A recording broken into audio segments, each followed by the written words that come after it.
दो चर वाले रैखिक समीकरण।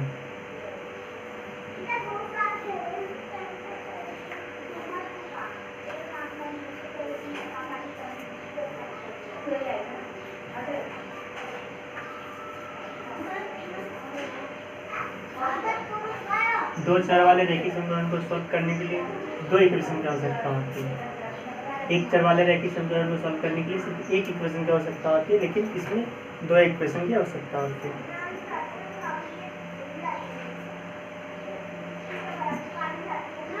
इस फॉर्म में रहता है a1 x plus b1y equal to c।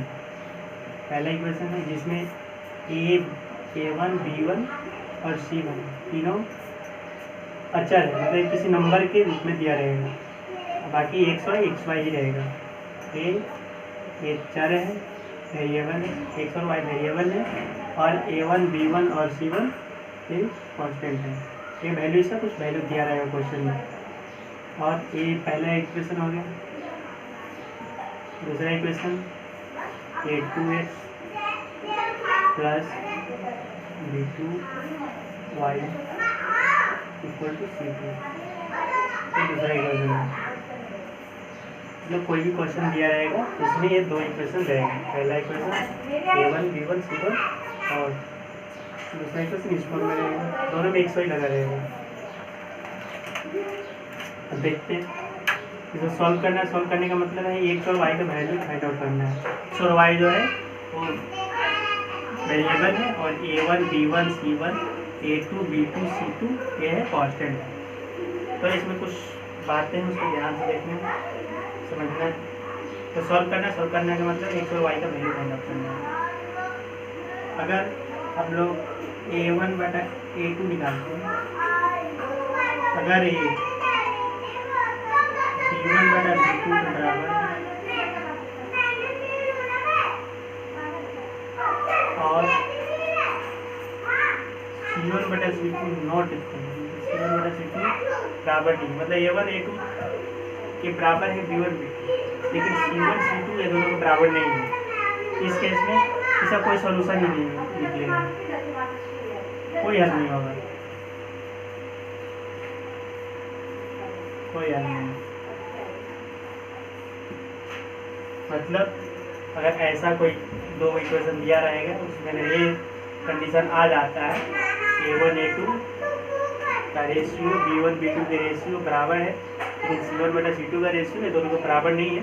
उस केस में कोई हल नहीं निकलेगा, कितना भी कोशिश कर लीजिए उससे कोई सोल्यूशन ही नहीं निकलेगा, x और y का वैल्यू निकलेगा ही नहीं। दूसरा केस आता है a1 बटा a2 इक्वल टू b1 बटा b2 इक्वल टू c1 बटा c2।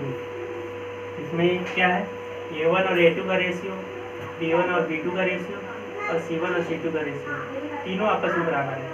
इस केस में आंसर जो होगा अनंत होगा, अनंत हल।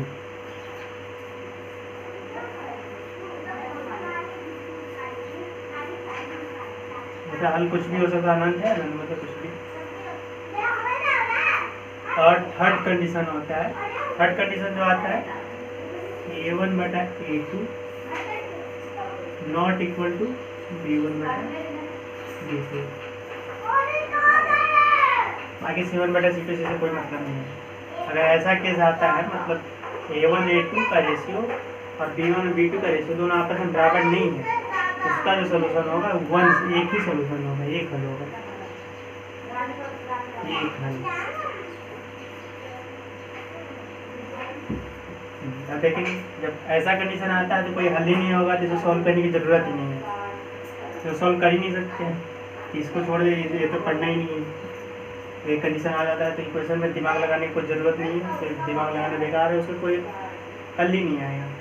दूसरा जो है इसमें अनंत हल है, अब कौन सा हल निकालेंगे, तो इन्फिनिटी है, ये भी निकालना बेकार है।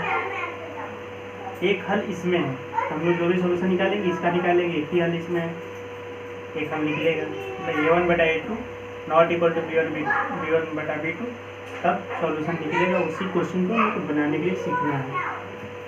इसको हमें सीखना है जिसमें जॉन दो इक्वेशन में a1/a2 not equal to b1/b2 है, उसको सॉल्व करना सीखेंगे।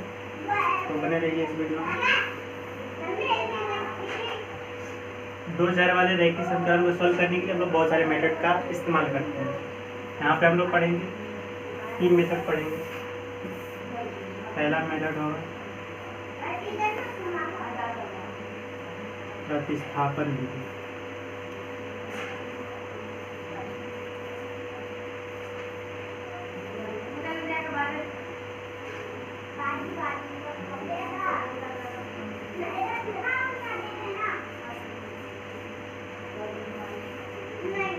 दूसरा मेथड जो सीखेंगे वो है विलोपन विधि।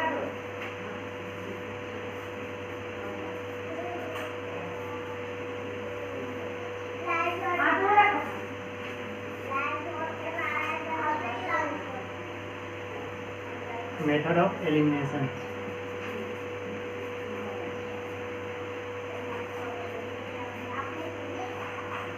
थर्ड सीखेंगे ग्राफ विधि।